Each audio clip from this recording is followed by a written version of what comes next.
Hello guys, नमस्कार दोस्तों अगर आपने भी किसी क्रेडिट कार्ड या किसी लोन के लिए अप्लाई किया है और क्योंकि आपके पास फिजिकल पैन कार्ड नहीं है तो आपको केवाईसी में बहुत दिक्कतों का सामना करना पड़ रहा है और आप सोच रहे हो कि कैसे मैं अपना फिजिकल पैन कार्ड ऑर्डर करूं। तो गाइस, आज की वीडियो में बताऊंगा कि कैसे 10 से 15 मिनट के अंदर आप अपना फिजिकल पैन कार्ड घर बैठे ही ऑर्डर कर सकते हैं और 20 से 25 दिन में आपको फिजिकल पैन कार्ड आपका आपके आधार लिंक्ड एड्रेस पे डिलीवर हो जाएगा।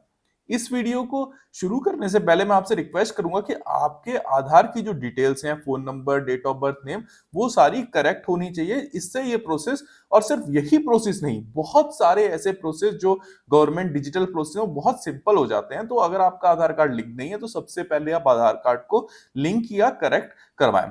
ऑनलाइन पैन एप्लीकेशन की वेबसाइट, आपको इसमें क्लिक करना है। ये लिंक मैं डिस्क्रिप्शन में भी ऐड कर दूंगा ताकि आप डायरेक्टली ही इस पेज में आ सको। अब यहाँ पे आपके पास दो ऑप्शन है। पहला ऑप्शन है न्यू एप्लीकेशन, सेकंड ऑप्शन है रिज्यूम एप्लीकेशन। तो हमारे पास क्योंकि अभी टोकन नंबर तो है नहीं, हम पहली बार आ रहे हैं, तो हम सबसे पहले करेंगे न्यू एप्लीकेशन। यहाँ पे सबसे पहला ऑप्शन है हमारे पास select PAN application type. Select PAN application type क्योंकि हम अपना नया पैन कार्ड मंगा रहे हैं। जो थर्ड ऑप्शन है चेंजेस और correction in existing pan data and reprint of pan card, तो हमें ये वाला ऑप्शन करना है क्योंकि हमें अभी चेंजेस नहीं करने हैं। बट अगर आपको चेंजेस भी करने हैं तो भी आपको ये वाला ही ऑप्शन सेलेक्ट करना है। ऑन दी अदर केस, अगर आपको न्यू पैन कार्ड ऑर्डर करना है तो वो पहला ऑप्शन सेलेक्ट करना है, जो कि इस वीडियो का टॉपिक नहीं है। तो हम थर्ड ऑप्शन सेलेक्ट करेंगे। उसके बाद सेलेक्ट द कैटेगरी में हम अपने लिए पैन कार्ड ऑर्डर कर रहे हैं तो हम इंडिविजुअल करेंगे। टाइटल में मैं अपना टाइटल डाल दूंगा और गाइस यहाँ पे मैं अपना लास्ट नेम डाल दूंगा। ओके, और यहाँ पे फर्स्ट नेम। और ये ध्यान रखना है कि ये भी जो नेम है ना, ये वही नेम है जो हमारे आधार कार्ड में रजिस्टर है। जो उड़ाई की डेटाबेस में जो भी हमारा data, name, surname, mobile number, date of birth, ये एग्जैक्टली मैच होना चाहिए। क्योंकि आज की वीडियो में हम पेपरलेस ऑथेंटिकेशन करेंगे, ई केवाईसी करेंगे, और बहुत सारे लोगों का आधार अप टू डेटेड होता ही है। इसीलिए ये जो प्रोसेस जो आज हम करने वाले हैं काफी ज्यादा फास्ट है। तो हमने जैसे फर्स्ट नेम डाल दिया, लास्ट नेम डाल दिया, हम उसके बाद डेट ऑफ बर्थ यहाँ पे डाल देंगे। ओके, तो हमने जैसे ही यहाँ पे डेट ऑफ बर्थ सेलेक्ट कर लिया, उसके बाद हम अपनी ईमेल आईडी डाल देंगे। तो हम अपनी ईमेल आईडी डाल देंगे। तो ये हमने अपनी ईमेल आईडी डाल दी। उसके बाद हम अपना आधार रजिस्टर मोबाइल नंबर यहाँ पे डाल देंगे। तो यहाँ पे हमने अपना आधार रजिस्टर मोबाइल नंबर डाल दिया। उसके बाद whether you are citizen of India, yes we are the citizen of India. और उसके बाद जो भी आपका पैन है वो आप यहाँ पे एंटर कर दो। जो भी आपका पैन कार्ड का नंबर है वो यहाँ पे आप एंटर कर दो। उसके बाद जो हमारा नेक्स्ट जो प्रोसेस है, यहाँ पे बाय सबमिटिंग द डेटा, यहाँ पे आप ये चेक बॉक्स है इसे टिक कर दो। और उसके बाद यहाँ पे I am not a robot, इस कैप्चा में क्लिक कर दो। मोस्ट ऑफ द केसेस में क्या होगा कि आपका कैप्चा ऑटोमेटिकली वैलिडेट हो जाएगा, पर मेरे केसेस में ये लोग पजल दिखा रहा है, तो मैं जो भी क्वेश्चन इस पजल में पूछा है वो मैं कर दूंगा और उसे वेरीफाई कर दूंगा। मेरा कैप्चा हो गया वैलिडेट। उसके बाद मैं नेक्स्ट स्टेप में जाऊंगा, सबमिट। उसके बाद मैंने अपनी एप्लीकेशन शुरू कर दी है। जैसे ही आप इस पेज पे सबमिट करोगे तो आपको वो एक टोकन नंबर देगा। टोकन नंबर इसलिए देगा कि अगर इन केस अगर आपकी एप्लीकेशन बीच में इंटरप्ट हो जाती है, तो जैसे आपने पुराने पेज में देखा था, आपके पास एक और ऑप्शन था कंटिन्यू विद एप्लीकेशन, और वो टोकन नंबर डाल के आप वहां से कंटिन्यू कर सकते हो। आपकी जो अगर साइट क्रैश हो गई या कंप्यूटर या लैपटॉप बंद हो गया या फोन की बैटरी डिस्चार्ज हो गई, एट एनी केस आपके पास ये टोकन नंबर हमेशा रहेगा, आपके ईमेल में आ जाएगा और आप ऑल द टाइम इस टोकन नंबर से कंटिन्यू कर सकते हो। तो यहां से हम करेंगे कंटिन्यू। उसके बाद यहां पर हमारी ऑनलाइन पैन एप्लीकेशन की वेबसाइट खुल जाएगी। यहां पे हमें 4 स्टेप्स फॉलो करने होंगे। पहला स्टेप है गाइडलाइन का स्टेप्स। तो सबसे पहले ये है, how do you want to submit your PAN documents. आपको अपने पैन के डॉक्यूमेंट सबमिट कैसे करना है। तो क्योंकि मेरी केवाईसी, क्योंकि मेरी आधार कार्ड में सारी डिटेल परफेक्ट है, एक्यूरेट है, तो हमें ये वाला ऑप्शन टिक करना है। और मैं ये बोलूंगा कि भाई जो मेरे आधार कार्ड के डेटाबेस में डिटेल्स है वही उठा के पैन कार्ड में रख देना। तो ये वाला ऑप्शन मैं टिक करूंगा। यहाँ पे कुछ इंस्ट्रक्शंस हैं, जैसे हम इसे पढ़ लेते हैं। टू अवेल ई केवाईसी, जो हमारा ऑप्शन है ई केवाईसी में, वो बोलता है कि Aadhaar is mandatory and given detail in Aadhaar is exactly match with application full name, date of birth, gender mentioned in the application of authenticate Aadhaar. मतलब ये बोल रहा है कि जो आपने date of birth, full name, last name, gender आपने डाला होगा, ये आपके आधार से बिल्कुल एग्जैक्टली मैच करना चाहिए, नहीं तो आपकी जो ऑथेंटिकेशन है वो प्रोसीड नहीं होगी। और सेकंड चीज ये बोल रहा है कि एक बार आपकी ऑथेंटिकेशन हो गई, उसके बाद आपका आधार लिंक नंबर पे ओटीपी आएगा। वो एंटर करने के बाद ही आपका पूरा प्रोसेस पूरा होगा। तो ये पहले ही बता दे रहे हैं कि अगर आपके आधार में या आपकी डिटेल्स में कोई डिस्क्रिपेंसी है आधार से रिलेटेड, तो आप पहले ये वाले स्टेप्स को मत करें। आप submit scan image of e sign in कर लें, बट हम अभी यहाँ पे नहीं आएंगे, तो हम डिजिटली ही सबमिट करेंगे यहाँ पे।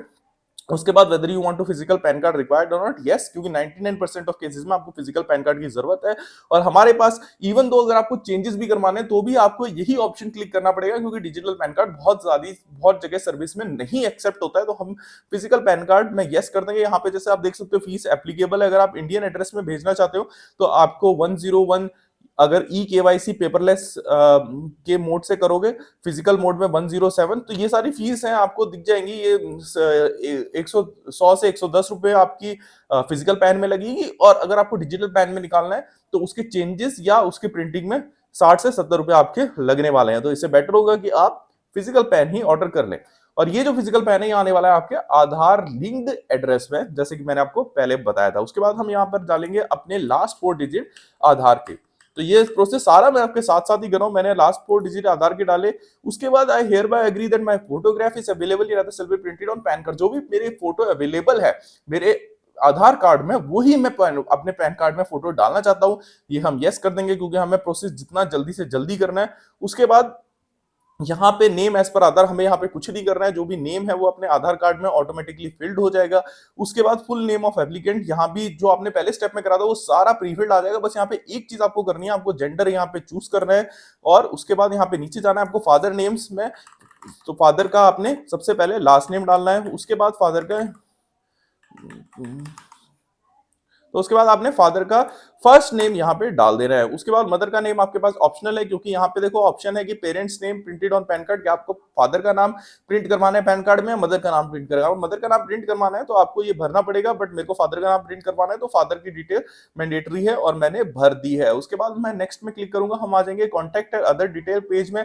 यहाँ पर ये please tick the address for communication, मतलब अगर आपका हमें पैन कार्ड भेजना होगा तो हम कहाँ भेजेंगे, इसमें पहले से ही लिखा हुआ है कि आप जो है रेजिडेंस में पहले से ही प्री फिल्ड है, रेजिडेंस में आप भेजेंगे, क्योंकि आधार कार्ड आपका परमानेंट एड्रेस प्रूफ होता है। तो उस केस में क्योंकि हमने ई केवाईसी चूज करा है तो रेजिडेंस बाय डिफॉल्ट हमारा चेक हो जाएगा। यहाँ पे कुछ इंपॉर्टेंट पॉइंट ये बता रहे हैं कि address used in Aadhaar card would be used in PAN card as resident address and no need to fill residential address. जो भी आपके आधार कार्ड में एड्रेस होगा वही आपके पैन कार्ड में एड्रेस आने वाला है, और पैन कार्ड वही डिस्पैच होगा जो एड्रेस आपके आधार कार्ड में मेंशन है। तो अगर आपके आधार कार्ड में एड्रेस या कुछ भी डिस्क्रिपेंसी है तो सबसे पहले आप आधार कार्ड में चेंज करवाइए। यही मैं आपको सलाह दूंगा, क्योंकि देखो अगर आप आधार कार्ड में आपका कुछ इशू है तो आपके 99 डिजिटल जो सरकारी डिजिटल सेवाएं उसमें आपको प्रॉब्लम आने वाली है। अगर आपने आधार कार्ड में करेक्ट कर लिया तो सारी जो सेवाएं हैं वो ऑलमोस्ट 99% आपके लिए बहुत ज्यादा इजी हो जाने वाली है। उसके बाद आप नीचे आएंगे, हमें यहाँ पे कुछ नहीं भरना है, ये एड्रेस वेड्रेस हमें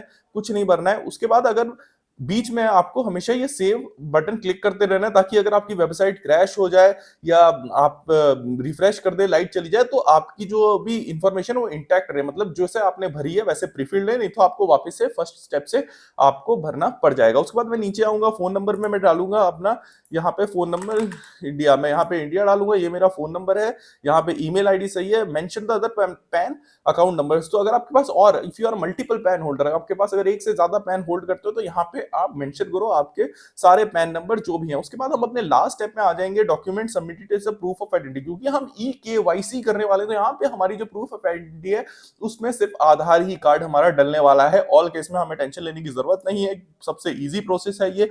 प्रूफ ऑफ पैन कार्ड में हम यहाँ पे नो डॉक्यूमेंट डालने वाला है। यहाँ पर डिक्लेरेशन है, यहाँ पे आपको डिक्लेरेशन में अपना नाम डालना है, अपना नाम एज पर आधार नाम फुल नेम डालने वाला है। यहाँ पे हम लोग आए my name applicant in the capacity of himself I would have enclose, तो यहाँ पे हम नंबर ऑफ डॉक्यूमेंट 3 डाल देंगे, और जहां भी आप जिस भी प्लेस से आप भर रहे हो ये यहाँ पे आप फिल कर देंगे और उसे हम लोग सबमिट कर देंगे। जैसे ही आप लोग सबमिट कर दोगे उसके बाद एक आएगा नेक्स्ट पेज, जहाँ पे आपको वेरिफिकेशन पेज है कि जो भी डिटेल है आपकी डिटेल सबमिट तो हो गई यार, बट आप एक बार ना और एक बार फाइनलाइज करने से पहले अपनी सारी डिटेल चेक कर लो। ऐसा ना हो कि बाद में आपकी कोई गलती हो जाए और आप वेरीफाई नहीं कर पाओ। तो यहाँ पे हम पर्सनल डिटेल में आपको देखेगा कि आपका परमानेंट अकाउंट नंबर है, आप इसे ओके, यही मेरा परमानेंट अकाउंट नंबर करेक्ट है। उसके बाद आधार नंबर की फर्स्ट 8 डिजिट, तो पहली आपकी जो भी आधार नंबर की फर्स्ट 8 डिजिट है वो आपको यहाँ पे डाल देनी है। तो यहाँ पे जैसे मैंने अपनी आधार नंबर की फर्स्ट 8 डिजिट डाल दी है और लास्ट की 4 डिजिट मैंने पहले डाली थी। उसके बाद नेम एज पर आधार कार्ड, ये हमें भरने की जरूरत नहीं है, ये अपने आप पहले प्रीफिल हो जाएगा। ये सारा ई केवाईसी ऑनलाइन ऑथेंटिकेट होता है, तो हमें ये सब करने की जरूरत नहीं है। उसके बाद ये सारी हम ये जो भी चीज है ये हम अपना चेक कर सकते हैं। मोस्ट ऑफ द केसेस में आपने सही भरा होगा, पर एक बार आप चेक कर लेना। उसके बाद हम यहाँ पे प्रोसीड कर लेंगे। प्रोसीड करने के बाद देखो यहाँ पे हमारे पास खुल जाता है पेमेंट का ऑप्शन। ऑनलाइन पैन एप्लीकेशन में पेमेंट का ऑप्शन, यहाँ पे हमारे पास 3 पेमेंट के ऑप्शन है। पहला है हमारे पास डिमांड ड्राफ्ट, सेकंड ऑप्शन है हमारे पास online payment through Paytm, and third option is online payment through BillDesk. But हम करेंगे ऑनलाइन पेमेंट थ्रू पेटीएम। आपको इस नंबर पे क्लिक कर देना, उसके बाद नीचे आपको दिखा देगा चार्जेस। उसके बाद आपको I agree in terms and condition में क्लिक करना है। उसके बाद आपको प्रोसीड इन पेमेंट में क्लिक करना है। ऑनलाइन एप्लीकेशन फॉर्म में आपको फीस दिखाएगा और आपकी ट्रांजेक्शन आईडी दिखाएगा। तो आपको इस ट्रांजेक्शन आईडी को कॉपी कर लेना है और आपको पे टू कंफर्म करना है। अगर आपका ट्रांजैक्शन बीच में इंटरप्ट हो जाता है तो आपकी ये ट्रांजैक्शन आईडी आपके रिफंड और अदर रिलेटेड इश्यूज के साथ काम आएगी। जैसे हमने प्रोसीड करा, वहां पर आपको पेटीएम का ये इंटरफेस दिख जाता है। यहाँ पे आपको एक क्यूआर कोड दिख जाता है। आपको क्यूआर कोड से पेमेंट करनी है तो आप इसे कर सकते हैं। नीचे यूपीआई के भी ऑप्शन दिखाई दे रहे हैं। तो सबसे सिंपल ये है कि जैसे हम अपनी शॉप में पेमेंट करते हैं, वैसे ही आपको अपने यूपीआई ऐप से खोल के आपको क्यूआर कोड पेमेंट करना है और आपको अपना क्यूआर कोड स्कैन करके पेमेंट कर देना है। इसको पेमेंट करने के बाद देखो आपके पास 1 से 2 मिनट आपको होल्ड करने पड़ सकते हैं। एक प्रोसेस होता है जो बैकग्राउंड में चलता रहता है, तो आपको वेट करना है। और इस पेज को रिफ्रेश बिल्कुल भी नहीं करना है। अगर आपने इस पेज को रिफ्रेश कर दिया तो फिर आपके वापस इशू होने वाला है, तो आपको रिफ्रेश नहीं करना है, आपको वेट करते रहना है। और इन केस अगर आपका पेज क्रैश हो भी जाता है, रिफ्रेश हो भी जाता है, तो आप वापस अपने टोकन नंबर डाल के एप्लीकेशन में वापस से नेक्स्ट स्टेप में सीधे आ सकते हैं, जो कि हमारा है आधार ऑथेंटिकेशन। देखो गाइस, अब आधार ऑथेंटिकेशन फॉर्म में ये हमारा जो लास्ट स्टेप है ऑथेंटिकेट करना, इसमें क्या करना होगा हमें, सबसे पहले आपको टोकन नंबर दिख जाएगा, एप्लीकेशन नेम दिख जाएगा, जेंडर, ये सारी इंफॉर्मेशन प्रीफिल्ड होने वाली है। हमें यूज माय आधार डिटेल्स वाले कंसेंट को चेक करना है और इससे नीचे जाके हम लोगों को कुछ नहीं, बस ऑथेंटिकेट में क्लिक करना है। जैसे ही आप ऑथेंटिकेट में क्लिक करोगे वैसे ही आपका जो नेक्स्ट पेज है वो online PAN application continue to e KYC वाला पेज खुलने वाला है। आपको e continue to e KYC click करना है। वहां आपके पास ई केवाईसी का केवाईसी को वैलिडेट करने का आपके पास पेज खुल जाएगा। वहां पे आपको क्या करना है, जो भी आपने आधार कार्ड लिंक करा है उसमें ऑटोमेटिकली आपका ओटीपी जाने वाला है। जैसे ही आपको ओटीपी मिलेगा आप वही ओटीपी यहाँ पर डालने वाले हो। और अगर इनकेस आपको ओटीपी नहीं आया तो आप रीजनरेट ओटीपी कर सकते हो। तो मैं यहाँ पे अपना आधार, जो भी आधार से लिंक फोन नंबर, उसमें जो भी ओटीपी आया उसे डालूंगा और सबमिट बटन में क्लिक कर दूंगा। सबमिट करने के बाद गाइस देखो आपको वन लास्ट स्टेप दिखा रहा है, continue to e sign in. आप जैसे ही इसमें क्लिक करोगे अगेन आपको एक फॉर्म खुलेगा, आई हियर बाय ऑथराइज। यहाँ पे आपको इसको सेलेक्ट कर देना है, चेक कर लेना है। वीआईडी आधार में आपको अपना आधार नंबर डालना है गाइस। जैसे ही आप अपना आधार नंबर डालोगे उसके बाद एक बार वापस से हमें सेंड ओटीपी करना है। एक और बार फिर से हमारे पास ओटीपी आएगा। जो भी ओटीपी हमारे पास आने वाला है उस ओटीपी को हमें यहाँ पर लिख देना है, यहाँ पे एंटर कर देना है और उसे वेरीफाई कर देना है। हमारे पास जो हमारी एप्लीकेशन है वो प्रोसेस हो जाने वाली है, सक्सेसफुल हो जाने वाली है। अब आपको जो नेक्स्ट स्टेप जो करना है वो क्या करना है कि आपको 15 से 20 या 25 दिन आपको वेट करना है। इसके अंदर ही अंदर आपको आपकी एप्लीकेशन मिल जाएगी गाइस। तो ये जो प्रोसेस है हमारे टैक्स और ये पैन का, ये बहुत ज्यादा फास्ट है, क्योंकि गवर्नमेंट जब आपका पैसा आपको देना होता है तो उसमें बहुत स्लो होती है। जब पैसा लेना होता है तो उन सारे काम में गवर्नमेंट बहुत फास्ट होती है।